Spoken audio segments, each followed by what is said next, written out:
Moi, je pense que le problème enfin, des chrétiens aujourd'hui, c'est que beaucoup de chrétiens n'ont pas compris réellement ce que l'Éternel veut nous annoncer, ce que l'Éternel veut vraiment de nous. Parce que, vous savez, il y a une grande différence entre, entre la volonté de Dieu et le souhait des hommes. Il y a une grande différence. Vous savez, si nous prenons quelque chose d'abord pour commencer dans le livre d'Ésaïe, vous allez comprendre quelque chose là-bas. Prenons quelque chose dans le livre d'Ésaïe. Ésaïe 29. Nous allons quand même prendre ça parce qu'on avait déjà parlé, mais je voudrais y revenir un temps soit peu dessus. On va prendre quelque chose à l'intérieur. Parce que vous savez, moi j'ai rencontré beaucoup de gens dans ma modeste marche avec le Seigneur. Et dans ma modeste marche avec le Seigneur, j'ai rencontré beaucoup de personnes. Et chacun avec leurs pensées, chacun avec leurs interprétations, chacun avec leurs histoires. Et ce qu'ils ont oublié, ces gens, c'est que la parole de Dieu ne s'interprète pas. La parole de Dieu ne peut pas s'interpréter. Elle ne peut pas faire l'objet d'une interprétation particulière. Dès l'instant que la parole de Dieu s'interprète, ce n'est plus la vérité de Dieu. Ce n'est plus la vérité de Dieu. Et beaucoup de personnes se sont levées un matin et puis ils ont dit que Dieu leur a appelé, Dieu leur a révélé la parole. Et quand vous examinez tout ce que ces personnes disent, et toi ayant l'esprit de Dieu, tu réalises que tout ce qu'ils disent n'est pas vrai. Parce que personne n'a connu la pensée, personne n'a eu la pensée de Dieu pour pouvoir instruire un élu. Personne. Il y a deux catégories de personnes qui, dans le monde actuel, se sont levées et se sont fait passer pour des serviteurs de Dieu. Deux catégories de personnes. Et dans Ésaïe 29, le Seigneur nous parle de ces deux catégories. Et de ces deux catégories, ils ont amené le peuple à faire des choses dans une adoration fausse, qui n'a rien à y voir avec la véracité de Dieu. Il y a deux catégories de gens dans les assemblées. Il y a ceux qui sont des fans, des pasteurs qui les prêchent la parole, et puis il y a ceux qui sont les disciples des églises bâtiments. Le fan de celui-là que tu vas voir, il va créer un compte pour dire les amis du pasteur ou du prophète en question. Et puis il y a les fans du bâtiment, ceux-là qui aiment l'église, ils disent que Dieu est dans l'église. Et eux, même quand ils tombent malades, ils vont dans cette église, ils vont dormir même là-bas. Parce que c'est là-bas où Dieu habite, et puis Dieu va les guérir. Et puis il y a deux catégories de faux serviteurs de Dieu. Et de ces deux catégories, ce sont ceux-là qui se sont levés un matin, ils sont partis, ils ont dit que eux, là, Dieu leur a envoyé pour prêcher la parole. Et chacun est venu avec son histoire, en prenant la parole de manière littéraire, de manière intellectuelle, et tous ceux qui sont en face d'eux, n'ayant pas donc l'intelligence de comprendre les choses, ont été bernés par ces personnes-là. Pourquoi? Parce que j'ai entendu beaucoup de choses qu'on a dit sur la grande tribulation. Et on a dit, et je pense que le frère Alex sait, je crois que ça aussi, que la grande tribulation, sauf si je me trompe, la grande tribulation aurait lieu après l'enlèvement, c'est ça, non? Ou avant l'enlèvement? Avant l'enlèvement. Et pardon, donc la grande tribulation, c'est les chrétiens vont vivre ça. Voilà, la grande tribulation, les chrétiens vont vivre ça. Et on va prendre les passages que ces gens prennent. Et on va essayer d'examiner ce matin par le Saint-Esprit pour que Dieu nous éclaire tous et qu'enfin ça rentre en nous et que l'on bénisse Dieu. Et que si on est dans l'erreur, ne vous inquiétez pas, Dieu fermera ma bouche. Mais si on n'est pas dans l'erreur, Dieu permettra que la bouche continue à parler et que l'on comprenne réellement qu'est-ce que c'est la grande tribulation. Parce que, pourquoi il y a la confusion? Parce que les auteurs de ce message truqué ont fait croire aux gens que la grande tribulation se fait avant l'enlèvement, donc avant la résurrection des morts. Sauf que comme ils n'ont pas l'Esprit de Dieu, ils ne savent pas qu'il y a deux résurrections. C'est-à-dire qu'il y a deux enlèvements. Le premier enlèvement, on a parlé ici, a déjà eu lieu. C'est ce qui contestent, ils disent que c'est faux. Il faut d'abord qu'il y ait la grande tribulation et puis il y a l'enlèvement. Et c'est là où Dieu les a tous confondus. Et ils sont réellement confondus. Alors, on va examiner ces Écritures, on va comprendre enfin, la grande tribulation. Mais pour arriver à la grande tribulation, prenons quelque chose dans Ésaïe 29, la portion 11 jusqu'à la portion 13. Ésaïe 29, la portion 11 jusqu'à la portion 13. Si quelqu'un y est, et s'il peut nous lire ça merveilleusement par la grâce de Dieu. Ésaïe 29, la portion 11 à 13. Je vous ai dit tout à l'heure qu'il y avait deux catégories des serviteurs de Dieu, qui sont les grands menteurs, pas serviteurs de notre Dieu, mais le serviteur du Dieu de ce siècle, qui est appelé Satan. Il y a deux catégories. Il y a la première catégorie que nous allons voir, et puis il y a la seconde catégorie. Ceux-là qui font croire à tout le monde qu'eux, ils connaissent Dieu. Ils sont puissants, ils ont la gloire de Dieu, ils sont connus, etc. Alors qu'en vérité, ils ne connaissent même pas Dieu. Isaïe 29. Isaïe 29. La portion 11. Toute la révélation est pour vous comme les mots d'un livre cacheté. Ok frère, donc il dit toute la révélation est comme les mots d'un livre cacheté. C'est-à-dire que donc on parle donc de révélation. Il dit toute la révélation est comme les mots d'un livre cacheté. Frère, un livre qu'on a fermé. Qui peut lire ça? Mais c'est ce que Dieu dit ici. Il dit toute la révélation est comme les mots d'un livre cacheté. Oui, vas-y frère. Que l'on donne à un homme qui sait lire en disant. Oui. Lis donc cela. Et qui répond, je ne le puis. Et là frère, on dit donc toute la révélation est comme les mots d'un livre cacheté qu'on donne à un homme qui sait lire. Donc ce n'est pas un maboule, c'est un intellectuel. C'est un homme intelligent, de manière humaine. Mais on dit toute la révélation est comme les mots d'un livre cacheté. Ça dit donc le livre est fermé. Mais on en face de nous un intellectuel. Mais on dit à l'intellectuel, lis le livre. Il dit, oh, mais c'est cacheté, je vais lire ça comment? Mais comme il ne peut pas lire, mais il a besoin de ce livre. Pourquoi? Parce que ce livre a un domaine particulier. C'est que soit ça t'abrutit, soit ça t'éveille. C'est ça la vérité de Dieu. Parce que la parole de Dieu est une épée à double tranchant. Et donc cette parole, soit elle te justifie, soit elle te condamne. Soit elle te rend sage, soit elle te rend perdu. Ça, c'est la vérité de Dieu. Alors, les premiers hommes intellectuels, ce qu'on appelle les prêtres, les colons, ceux qui ont amené ce livre-là d'Afrique, ils se sont servis du livre pour pouvoir dominer les peuples du monde et pouvoir récupérer toutes leurs ressources. Principalement, tous les continents du monde ont été colonisés par les Occidentaux. Ce sont les Occidentaux qui ont colonisé le monde entier. Ils se sont servis pour l'Afrique ce livre, ils se sont servis en Amérique de ce livre pour venir prendre les ressources de ces peuples en prétendant que Dieu est amour. Et ils ont reçu leur histoire. Mais cette chose était intéressante pour nous parce que Dieu, au travers de ça, est venu se révéler au peuple d'Afrique et du monde entier. Les intellectuels, c'est-à-dire les prêtres catholiques, eux-là qui connaissaient soi-disant Dieu, alors qu'ils n'ont jamais connu Dieu. Ils étaient simplement dans la manière littéraire et intellectuelle pour pouvoir sonder les Écritures, en croyant trouver la vie en elle, mais c'est la parole plus tard elle-même qui rend témoignage d'elle-même. Donc on a cette première catégorie des faux serviteurs de Dieu, qui sont les prêtres catholiques. Eux qui prétendent dire Dieu, connaître Dieu, mais tout ce qu'ils font n'a rien à y voir avec la parole de Dieu. Ils disent que l'organisation a dit on doit faire et ils font. Tout ce que les catholiques font ne concerne pas Dieu. Tout ce que Dieu a interdit dans la loi de Moïse, c'est ce qu'eux ils font.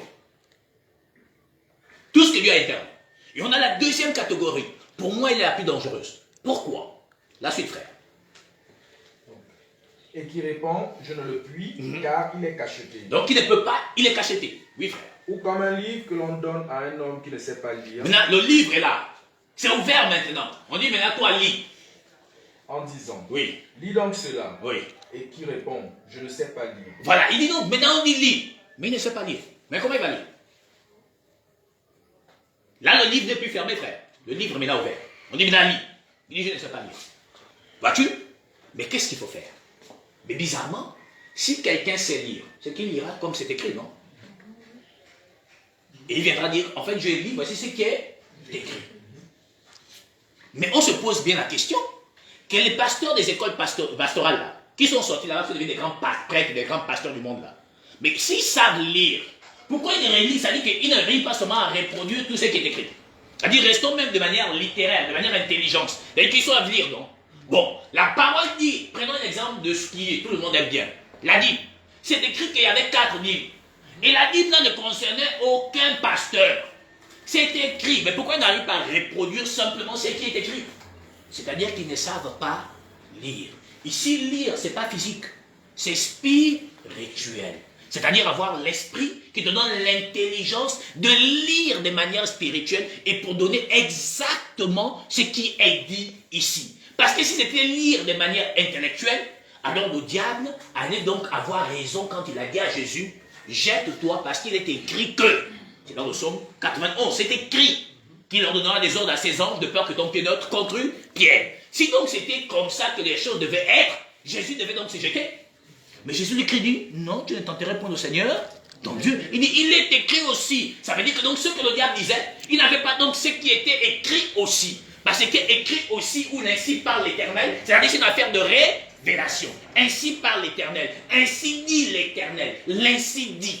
Ils n'ont pas l'ainsi dit, ni les prêtres catholiques, ni les pasteurs des églises de réveil. Parce que s'il avait ainsi dit l'Éternel, où il est écrit aussi, écrit où? C'est là, non? Écrit où?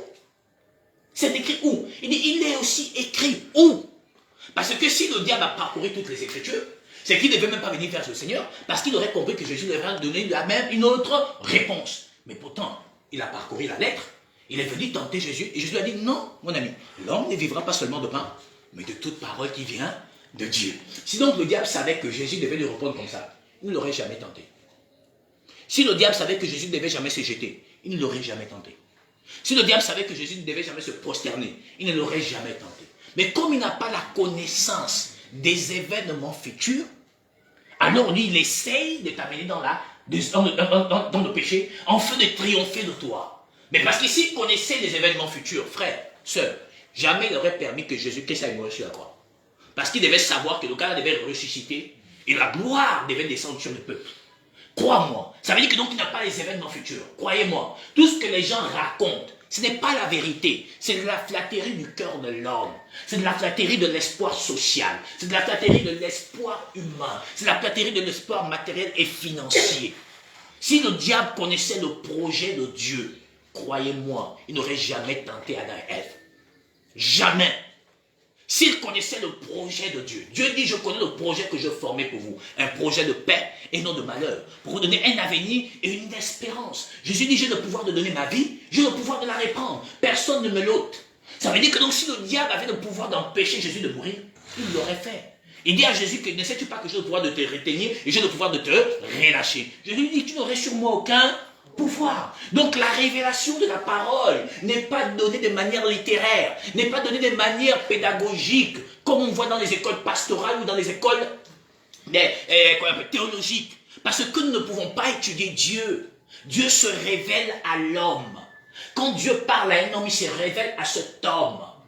Dieu donc ne peut pas faire l'objet d'une interprétation. Dieu ne peut pas se tromper, se confondre. Au grand jamais.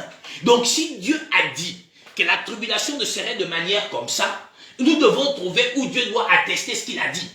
Si nous disons qu'il n'y aurait pas l'enlèvement, nous devons trouver là où Dieu a dit qu'il n'y aurait pas l'enlèvement. Parce que Dieu ne fait rien sans qu'il ne puisse s'appuyer sur sa parole. Parce qu'il soutient toutes choses par sa parole. Maintenant, si nous prenons les Écritures de manière littéraire, nous serions dans la confusion. C'est ce qui confond les gens. Ils lisent sans le Saint-Esprit. Voilà pourquoi Jésus dit à Israël, mais vous sondez les Écritures en croyant trouver la vie en elles. Mais c'est elles-mêmes qui rendent témoignage de moi. Donc les Écritures rendent témoignage de Jésus-Christ. Mais cependant, si ça rend donc témoignage de Jésus-Christ, alors pourquoi Jésus-Christ n'est-il pas glorifié? Pourquoi nous ne créons pas des canaux comme on appelle donc les amis de Jésus-Christ? On dit les amis de pasteurs, les amis de ceci. Pourquoi? Et les hommes se sont attachés aux gens, pas à la parole. C'est pourquoi vous allez remarquer toujours, les fans vont défendre leur pasteur, mais jamais la doctrine. Les gens vont défendre leur église, mais jamais le temple de Dieu. Jamais. Ils disent que non, moi on m'a dit ça. Mais qui t'a dit? Jésus ou l'homme? Jésus. Mais si c'est de Jésus, pourquoi ne fais-tu pas comme les chrétiens de Béret? Les chrétiens de Béret examinaient les Écritures pour voir si ce que Paul disait était vrai. Ils examinaient les Écritures. Examiner ne veut pas dire que tu ouvres le passage et puis tu dis, ah donc c'est ça. Non. Parce que nous tous, nous connaissons l'histoire de la Bible. Mais qui a la révélation de la Bible? Pourtant, les gens ne cessent de le payer. Nous savons tous l'histoire du jeûne. Mais les gens ne cessent de jeûner. Les gens ne cessent de jeûner. Ne cessent de jeûner. Tout le monde jeûne. Même les gens qui vont se faire initier jeûnent. Les maçonniques jeûnent. Qu'est-ce qui te distingue? Jésus a dit ce genre de démons n'est pas par le jeûne et ne part par le jeûne et la prière. Tout le monde a dit, allez, ça y est, on doit jeûner puis on prie, les démons vont partir. Ah bon? Un esprit. Je vois les gens, ils mettent le sel devant les maisons comme ça là. Oh, qu'est-ce qui arrive aux gens? Les gens, ils vont se baigner avec du sel. Ça va faire quoi? Le sel va déjà enlever le péché à quelqu'un. Mais non. Mais pourtant, nous voyons tous ces dérives se produire. Mais les gens ne cessent d'y aller. Alors prenons un passage, frère, que tout le monde prend tous les jours. Et c'est par lequel ils font croire aux gens que la grande tribulation, tant de parler, n'aurait pas lieu. Il y aurait lieu d'abord avant qu'il y ait la première, il y aura la résurrection avant. Après, pardon. Thessaloniciens. 1 Thessaloniciens 4.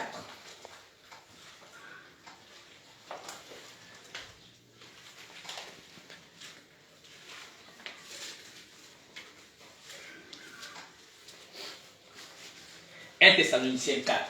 Prenons à partir de la portion 13 à 15. 1 Thessaloniciens 4, Oui. portion 13 à 15.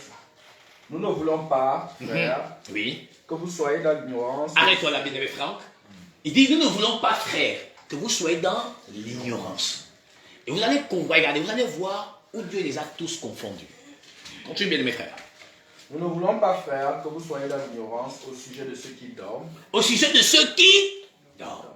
Il dit que nous ne voulons pas que vous ne soyez pas dans l'ignorance au sujet de ceux qui dorment. Ça veut dire que donc pour Dieu, quand un chrétien meurt, il n'est pas mort. Il dort. Il a donc fini son ouvrage. Il a fini sa journée. Il va donc se reposer de ses œuvres.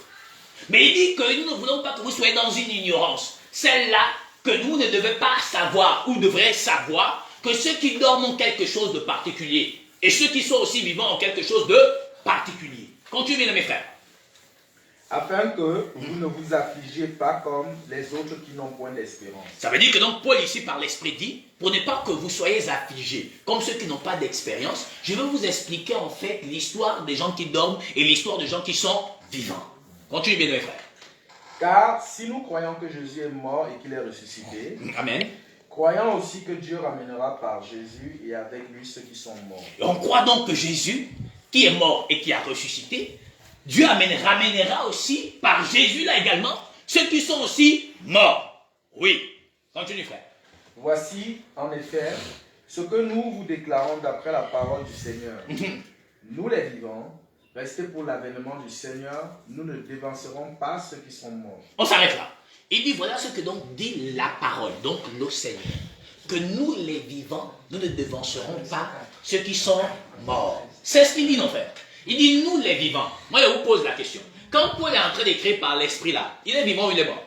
Il est vivant. Il est Vivant. Ok. Frère, reprends le passage. S'il te plaît. Donc il est vivant, non? Oui. Ok. Reprends le passage, frère. Voici en effet ce que nous vous déclarons d'après la parole du Seigneur. Nous les vivants. Nous les vivants. Donc quand il dit nous là, il se compte, non? Oui. Pardon. Moi, je ne suis pas intelligent. Mais j'aimerais poser la question aux pasteurs qui sont tellement intelligents. Il dit donc nous les Vivants. Donc il se compte, non? Oui. Nous n'allons pas dévancer qui?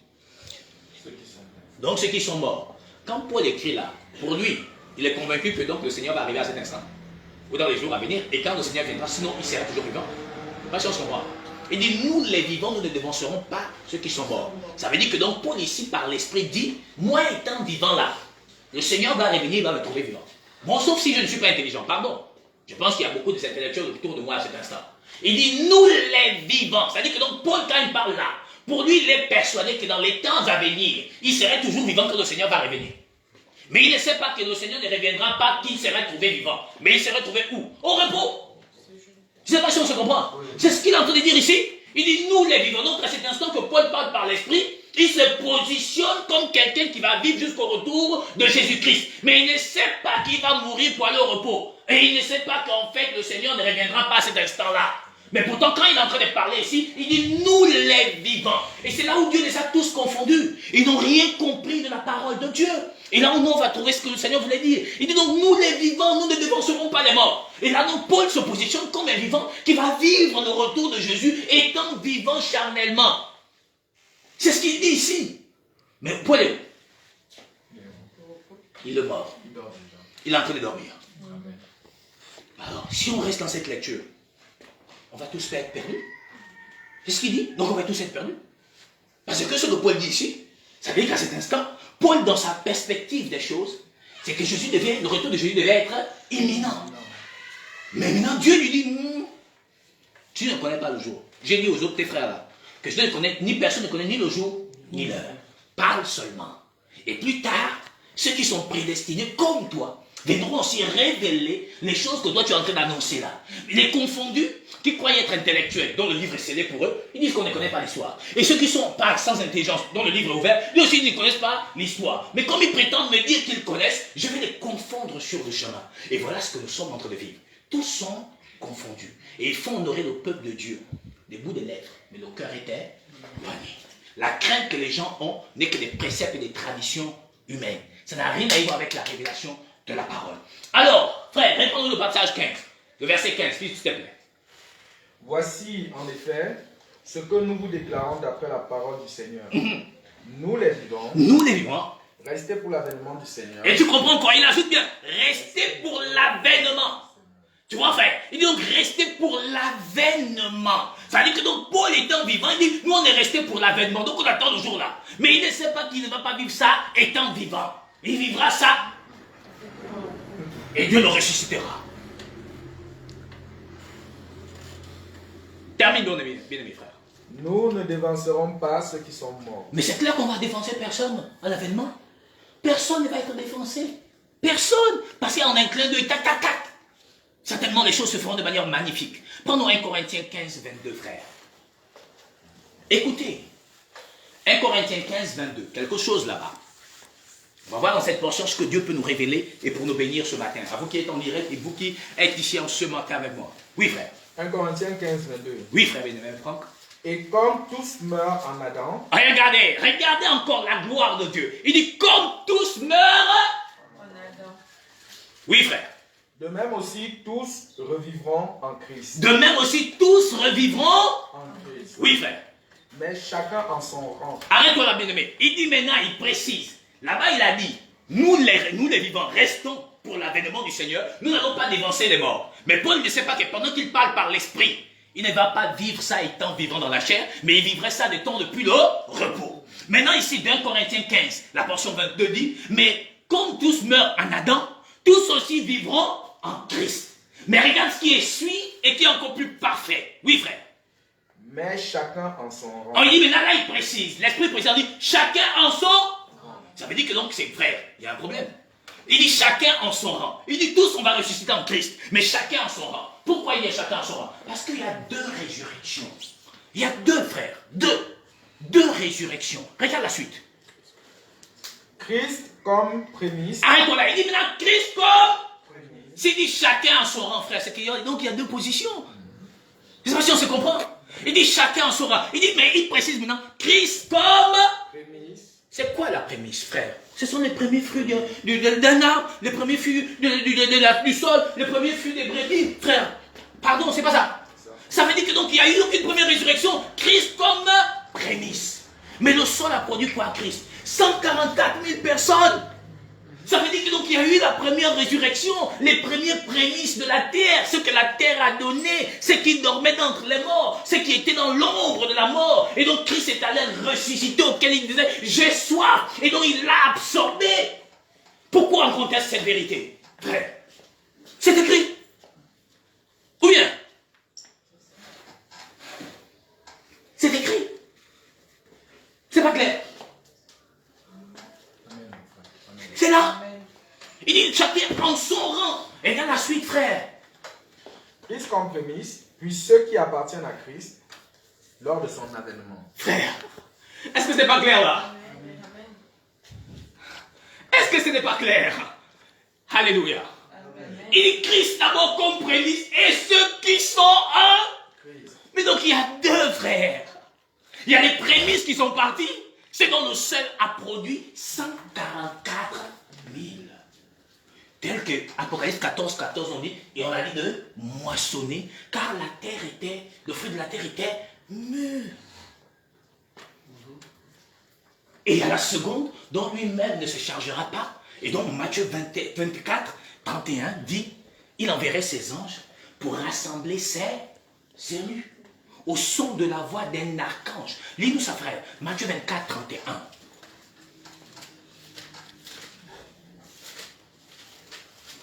« 24, 31. Oui, bien-aimé Franck. Il enverra ses anges avec la trompette retentissante. Ça veut dire que donc, frère, c'est pas nous. Continue, frère. Et ils rassembleront ses élus. Ils rassembleront qui? Ses élus.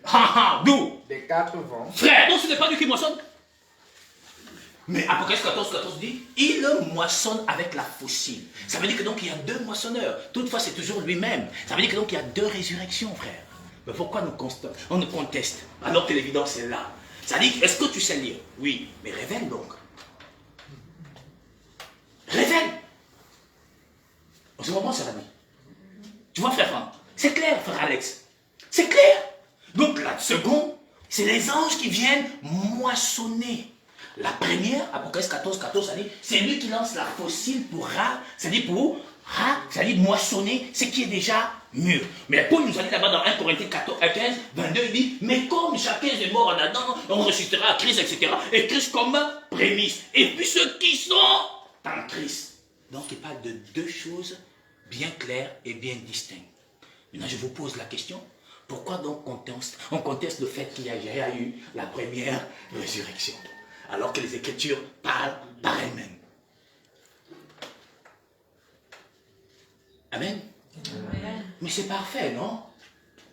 Oui. Mais Dieu est encore plus grand, frère, et encore plus glorieux, frère. Dieu est encore plus parfait, magnifique. Il est le meilleur des meilleurs.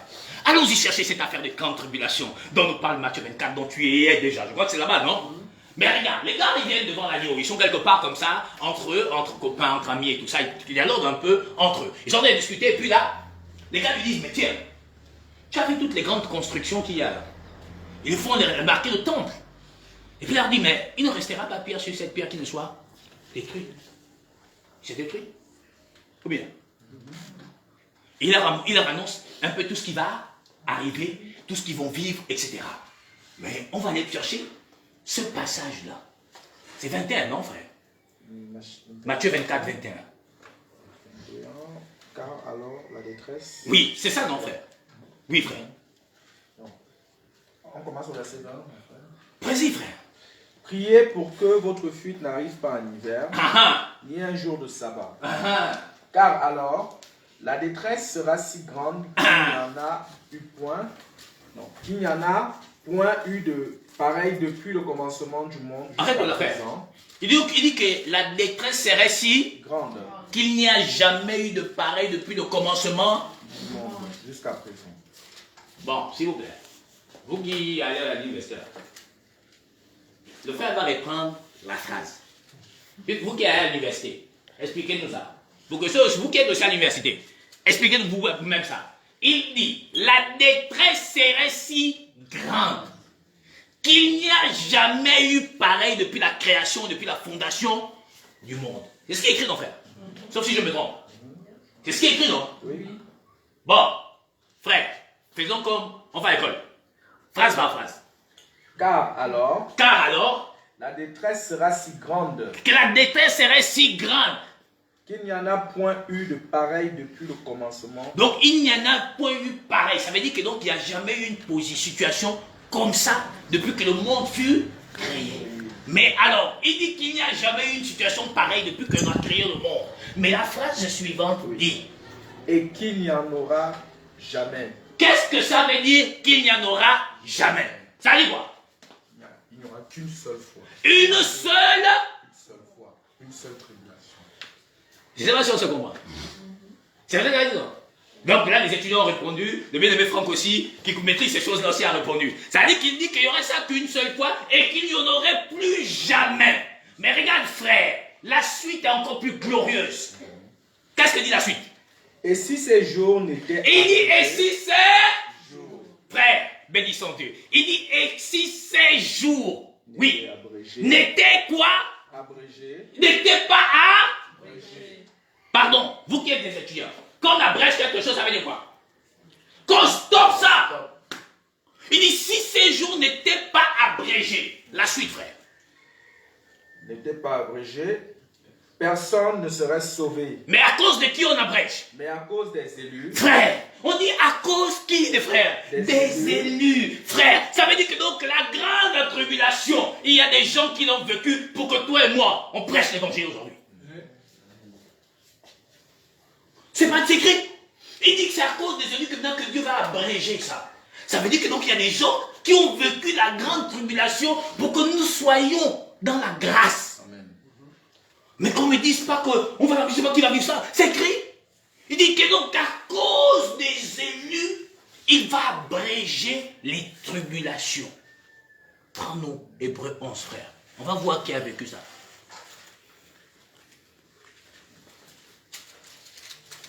Hébreux 11.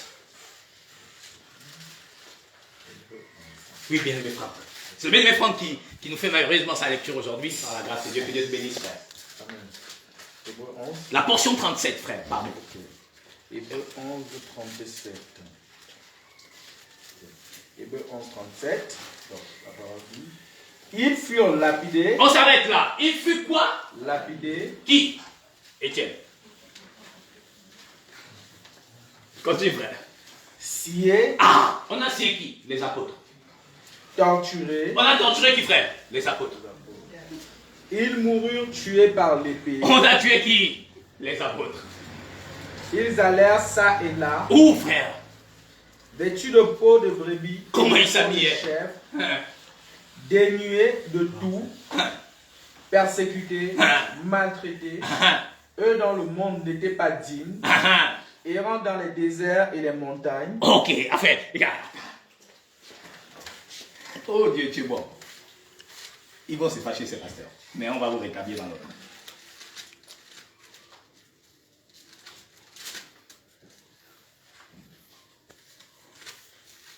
On y va. Réponds-nous ça, bien, mes frères. Ils furent lapidés. Qui? Donc, on parle de qui ici, frère? Les apôtres. Les apôtres. Donc, à cause de qui? Des élus, donc les apôtres vont subir ça. Bon, pardon. Est-ce que c'est déjà pas accompli, frère? Continue, frère. Ils furent lapidés. Ils ont été lapidés. Sciés. Ils ont été sciés. Torturés. Ils ont été torturés. Ils moururent tués par l'épée. Ils ont été tués par les épées. Ils allèrent ça et là, Partout, ils allaient prêcher l'évangile. Ils vivaient dans quoi, frère? vêtus de peau de brebis. Ils vivaient de de vêtus de peau de brebis, de chèvres. Oui, frère. Dénués de tout. Ils étaient frères. Paul dit, nous avons été regardés comme la balayure du monde. Les premiers condamnés à mort, c'était les apôtres. Continue, frère. Persécutés. Persécutés, Maltraités. maltraités. Eux dont le monde n'était pas digne. Dont le monde n'était pas. Digne. Errant dans les déserts et les montagnes, dans les cavernes et les ancres de la terre. Tout cela, à la foi desquels il a été rendu témoignage, n'ont pas obtenu ce qui leur était promis. Arrête-toi là, frère. Ils disent n'ont pas obtenu quoi? Ce que Dieu leur a. était promis. Donc ce que Dieu leur a Promis. Regarde-moi, frère Franck. Donc Dieu les avait promis quoi? Quand Paul parle dans Thessaloniciens, il dit quoi? Nous les vivants. Donc il avait. Dès qu'il disait que c'était maintenant qu'on devait venir les uns. Mais ils n'ont pas vu ça. De qui on parle ici? Ce n'est pas des apôtres. Mais l'homme qui a vécu la grande tribulation, ce n'est pas les apôtres. Mais pardon. Pardon. Amen. Alléluia. C'est là on est dans l'évidence de Dieu, frère. Ils n'ont pas vu ce que Dieu les avait promis. Donc ils vont voir ça que quand Jésus va revenir pour les ressusciter. L'avènement. Donc ils ont vu seulement l'avènement. C'est écrit. Donc on ne dise pas, si vous ne connaissez pas les choses de notre Père, laissez-nous parler de notre Père. Nous le connaissons par sa grâce. Nous aussi on montre aussi sur l'échelle, là on va entendre et puis on vient révéler aux hommes. Voici la vérité de Dieu que tant des hommes vous ont caché, vous ont fait croire que la grande tribulation, vous allez vivre ça parce que vous êtes allé dans Apocalypse 17, 14, on dit qui sont ces gens-là, on dit que non, ils viennent de la grande tribulation, vous n'avez rien compris. Mais de la grande tribulation, ils étaient combien? Tous ceux que Paul a convertis, tous ceux que Pierre a convertis, ils étaient où? Mais ils font partie de la grande tribulation. Et encore même quand on va partir de l'Apocalypse, le livre est encore même fermé. Il voit seulement, il distingue seulement, il dit qui? Là, c'est les gens de la grande tribulation. Le livre est fermé, on est l'ouverture du 6e sceau. Donc on n'est même pas encore à l'ouverture du 7e sceau pour compter l'histoire de Dieu. Donc ne venons pas nous dire que non, comme l'Apocalypse, il y a 7, 14 années, d'où viennent ces gens-là? Oh, de la grande tribulation. Mais alors, ils doivent venir de la grande tribulation, parce que les apôtres ont prêché l'évangile aux gens. Les apôtres ont prêché l'évangile aux gens qui ont cru, qui ont été lapidés, qui ont été torturés. Donc ils ont vécu ça pour que nous, les élus, nous rentrons dans la grâce. Si Dieu n'avait pas abrégé ça, je mets au défi tous les nouveaux pasteurs. Personne aujourd'hui parmi même nous, même eux, n'auront jamais cru à Jésus-Christ. Qui va accepter de se faire lapider? Même tout de suite là, on va là, dans leurs assemblées là, tout de suite là, Les gens viennent avec des scies comme ça. On allume comme ça, les tronçonneuses. On prend la main du pasteur là, on coupe. Ne vous inquiétez pas. Allez-y voir d'abord. Même lui-même m'a dit que non, moi je fais un pacte avec la reine des eaux. Moi je parle là, c'est par rapport à ça. Moi je ne connais pas Dieu. C'est pour gagner ma vie, un peu l'argent que vous me voyez en train de parler là. Je vous dis la vérité. Il va. Mais c'est moi qui vous dis. Dis que qui? Si on ne parle, c'est parce que j'ai faim. Et on a trouvé que le mécanisme, c'est plus facile de mentir les gens avec le nom de Jésus. L'État, on ne nous demande pas des impôts, on ne paye ni taxes, etc. Personne ne peut nous porter plainte dans le dépouillement de leur poche. Donc, c'est pourquoi tu me vois prêcher l'évangile. Je vous dis la vérité, Dieu n'est pas fou. Il dit à cause de Jésus, il a prêché la souffrance. Si Dieu avait laissé la même souffrance que les apôtres vivaient, où on t'attrape, on te lapide, on te fouette. Même nous-mêmes là qui parlons là. Quand quelqu'un arrive chez nous, on dit tu es fou. Donc tout ce que les gens vivent là, tu veux m'empêcher de vivre. Même nous-mêmes là, on a dit ça. C'est la vérité. Qui vit la tribulation aujourd'hui? Qu'un pasteur parle là, qui vit ça? Vous voyez les voitures qu'ils ont? Ils connaissent la souffrance? Mon Dieu. Ils parlent des choses qu'ils ne maîtrisent pas. Comment ils envoient un peu d'argent dans les comptes, ils sont contents de la puissance de Dieu. Quelle puissance de Dieu? Voici ce que les Écritures disent. Mais la suite encore plus glorieuse, frère. La suite encore plus glorieuse. Amen. Dieu ayant vu. Ayant en vue, pardon. Donc Jésus dit quoi? Il y avait quoi, frère? Dieu ayant en vue quelque chose de meilleur pour nous. Ah frère, c'est écrit. Qu'est-ce que je mens ici ce matin? N'est-ce pas la vérité de Dieu? Ça veut dire que donc Dieu va les condamner pour que nous, Dieu avait quelque chose de plus grand que sauver seulement Paul. Il y avait quelque chose de plus grand que sauver Pierre. Il y avait quelque chose de plus grand. C'était nous qui n'étions pas encore nés, mais qui devaient arriver plus tard. Dieu ayant en vue quelque chose de meilleur pour nous, afin qu'il ne parvinsse pas sans nous à la perfection. Alors frère, il ne pouvait pas aller sans nous. Voilà pourquoi Dieu les a fait vivre la grande tribulation. Parce qu'il ne pouvait pas partir sans nous. Il faut que nous aussi on soit dans la perfection. Et si Dieu les avait tous enlevés, nous on ne devait jamais être dans la perfection. On ne devait même jamais arriver, le monde devait être anéanti. Voyez-vous cela? Mais comment on peut dire des choses mensongères comme ça aux gens tous les jours au quartier, tous les jours dans les assemblées avec les grands micros, les grands baffes? Suivez-nous dans WhatsApp, je vois là. Ça ne nous intéresse pas. On veut prêcher ce mot évangile. Beauté ou pas, nous on veut prêcher la parole de Dieu pour sauver les captifs. On prend un passage de manière littéraire et puis on matisse ça comme ça comme un plat et puis on te fait croire que notre bras est guéri. Non, tu as le plat, ça dit que c'est cassé. Sinon, on te met le plâtre. Et c'est ce qu'ils font. Ils mentent aux gens. Ils mentent aux gens. Frère, réponds le passage, le verset 40. Je crois que c'est la portion 40, non? Oui. Oui, frère.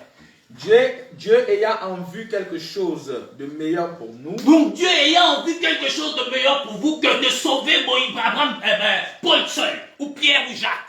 Il avait donc déjà, tu sais, ce gars est grand. Il avait déjà vu ce qu'il avait déjà préparé pour nous. Continue mon bien, mes frères. Afin qu'ils ne parvinssent pas sans nous à la perfection. Donc ils ne peuvent pas arriver là-bas, ma chérie, sans nous. Donc il fallait que les gars vivent ça, et puis Dieu abrège. Il dit bon, stop, allez, vous les élus rentrez. Et nous voici aujourd'hui.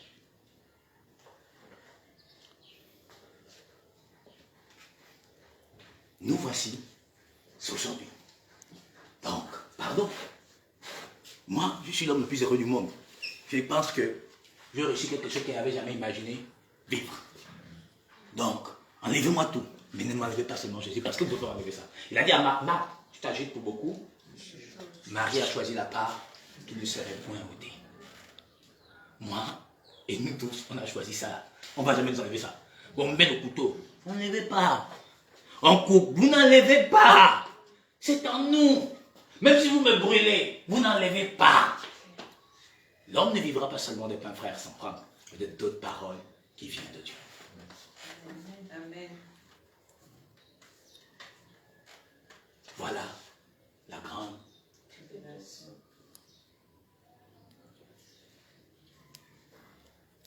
Un frère qui m'a écrit comme ça, là, sur Messenger m'a dit, oh frère, que Dieu te bénisse.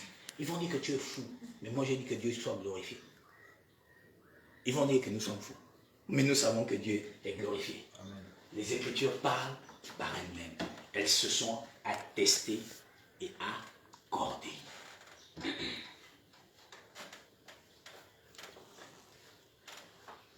Voilà la grande tribulation.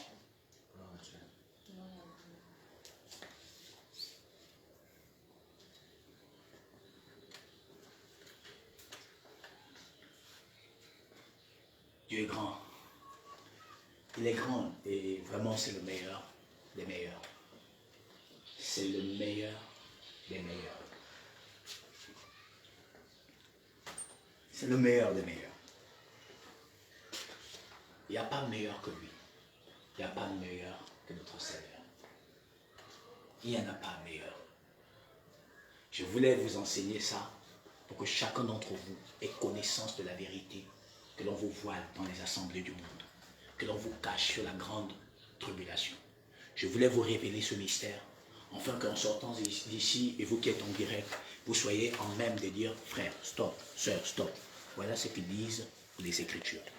Lis par toi-même, Dieu t'éclairera, comme il nous a éclairé ce matin. Donc oui, la grande tribulation, les apôtres et tous ceux qui étaient à leur temps l'ont vécu pour que nous rentrons dans la grâce. La grande tribulation a été vécue par les apôtres et tous ceux à qui ils avaient prêché la parole pour que nous entrons dans la grâce. Ça n'a rien à y voir avec ce que l'on nous raconte aujourd'hui que nous avons vécu là. C'est faux. Ce n'est pas nous qui allons vivre ça. On ne va pas vivre ça. On ne va pas vivre ça.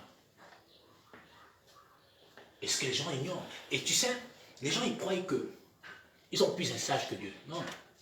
Dieu a disposé les choses de manière extraordinaire. Et il a confondu tous ceux qui doivent être confondus pour entrer dans la véracité.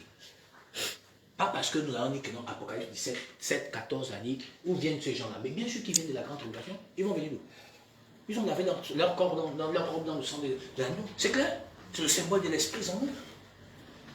C'est le Saint-Esprit qui nous a amenés dans l'évidence et dans la véracité de Dieu. Je voudrais tant continuer parce que j'ai envie de parler de la seconde résurrection, mais je voudrais que l'on parle de ça prochainement. Dimanche, si on veut, on va parler de la grande, comment on appelle ça? La seconde. Pardon? La seconde. La seconde résurrection, l'avènement de Jésus-Christ. On parlera de l'avènement de Jésus-Christ. Mais je voudrais prendre quelque chose ici qui est essentiel pour nous. Matthieu 24. Où le bien-aimé était déjà.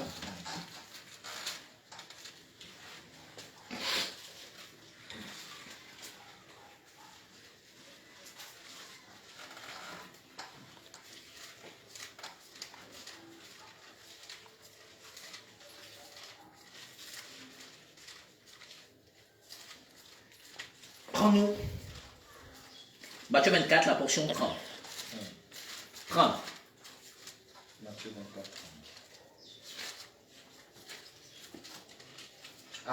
Alors, le signe du Fils de l'homme paraîtra dans le ciel. On dit le signe du Fils de l'homme paraîtra dans le ciel. Oui, frère. Toutes les tribus de la terre se lamenteront. Arrête-toi là-bas, la bien-aimée. On dit le signe du Fils de l'homme paraîtra sur la terre. Et on dit sur la terre. Nous tous on va voir le signe là. Ou bien, c'est pas ce qu'il dit. Il dit que nous tous on va voir le signe. Et puis on dit quelque chose. Toutes les tribus de la terre vont se lamenter. Pardon, je vous pose une question. Quel est ce signe qui scandalise toutes les tribus de la terre? Oui, c'est vrai. Mais là, on parle d'un signe. Le soleil. Le réchauffement climatique. Nous y sommes. Ils ont créé la COP 21. Pourquoi? Parce qu'il y a le signe. Pourquoi le signe? Pourquoi on dit le soleil? Parce que le soleil est le symbole de Jésus-Christ, qui revient dans toute sa gloire. Et en revenant, il fait quoi? Il fait sécher les eaux. Il dit que quand le Fils de l'homme reviendra, trouverait-il encore de la foi? Or, la foi est le symbole d'une eau transmise dans un cœur. Or, si le soleil brille dans toute sa gloire, ça fait quoi? Ça fait sécher les eaux. Nous y sommes. On dit toutes les tribus de la terre se lamenteront. Pardon, qui ne se lamente pas du fait qu'il fait chaud? Les gouvernants du monde, ne font-ils pas des réunions pour pouvoir s'expliquer pourquoi il fait chaud? Oh, c'est à cause de ceci, c'est à cause de cela. Non, c'est le retour de notre Dieu. Il est en train de venir. Amen. C'est le signe. Il est en train de venir. Parce qu'il rentre maintenant en jugement contre les nations. Ah oui, c'est écrit aussi. Parce qu'il doit juger les nations. Il rentre en jugement contre toute chair. On va trouver ce passage, je ne sais pas, quelque part ici. On va le trouver quelque part ici. Parce qu'il doit rentrer en jugement. J'espère le retrouver rapidement.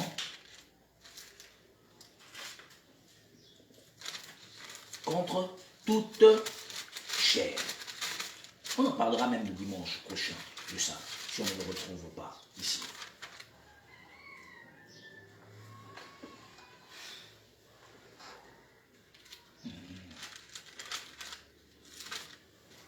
Et ça va être compliqué, hein, parce que les nations, vous allez vivre ce que vous n'avez jamais souhaité vivre.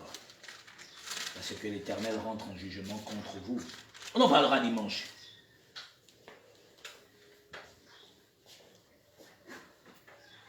Donc, il rentre en jugement contre toute chair. On en parlera dimanche quand on va parler de l'avènement de Jésus-Christ. Et donc, il dit que donc, le soleil, le signe, le soleil, qui brille dans toute sa gloire. Pourquoi? Prenons Luc 21. Voilà, prenons quelque chose dans Luc 21. Bien-aimés frères, Luc 21.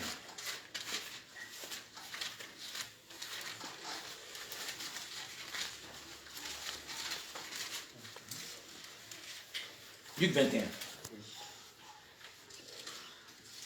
Verset 25. Luc 21, 25. Il y aura des signes dans le soleil, dans la lune et dans les étoiles. Et sur la terre, il y aura de l'angoisse chez les nations qui ne sauront que faire au bruit de la mer et des flots. Ah, on dit que donc chez les nations, il y aurait quoi faire? De là, Angoisse. qu'est-ce qui angoisse les nations actuellement? Le réchauffement climatique. Tu sais pourquoi? Parce qu'on ne sait pas. Le problème, c'est quoi? On dit des flots de la mer. La mer, non? La mer et les flots, non? Pourquoi? Parce qu'il y a deux choses que le réchauffement climatique provoque. Frère Franck, je prends le passage. Il y aura des signes dans le soleil, Non, les signes, on en parlera prochainement quand on va parler sur l'avènement. Oui, continue, mon bien de mes frères. dans la lune et dans les étoiles. Il y aura donc ces signes. Oui, continue. Et sur la terre, Et sur la terre, regarde sœur Fabiola, il dit, et sur la terre, il y aurait quoi? L'angoisse. Chez qui? de l'angoisse chez les nations. Donc chez les nations. Tu sais pourquoi? Parce que le réchauffement climatique provoque quoi? Et ça fait quoi? Ça fait immigrer les peuples. C'est pourquoi il parle de la mer et des flots. Flots, c'est-à-dire l'eau. Les foules, les peuples, les langues et les nations. C'est pas si on se comprend. Nous y sommes.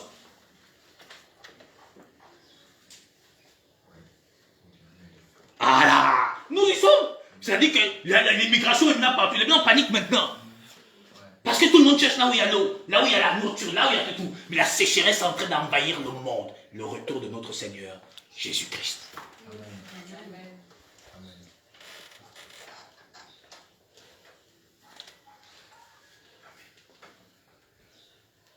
Nous sommes.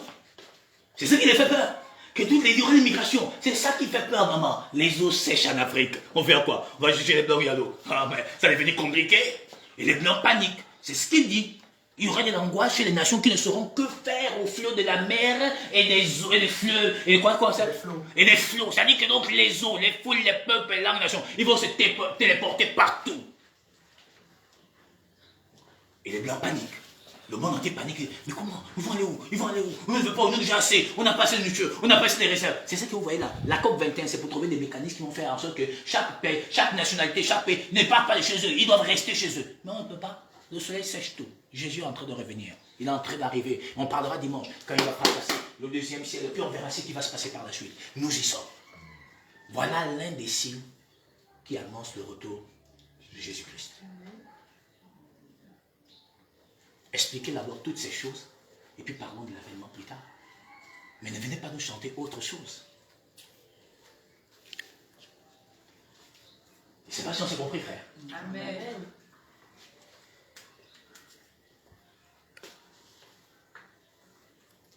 Oui, je ne sais pas si je parle au cœur d'un frère ou d'une sœur ce matin dont Dieu a révélé ces choses.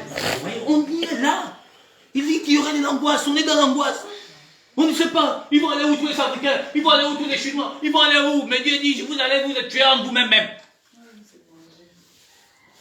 Parce que je rentre maintenant en jugement, on parlera de ça. Il dit, je rentre maintenant en jugement contre toute chair, c'est-à-dire chaque chair. Donc Jésus a jugé chaque chair. Aïe frère, c'est le moment maintenant de le chercher. Mais comment je vais chercher si je ne suis même pas prédestiné? Ah mon frère, laisse les prédestinés chercher leur roi. C'est pour nous, c'est pas pour vous.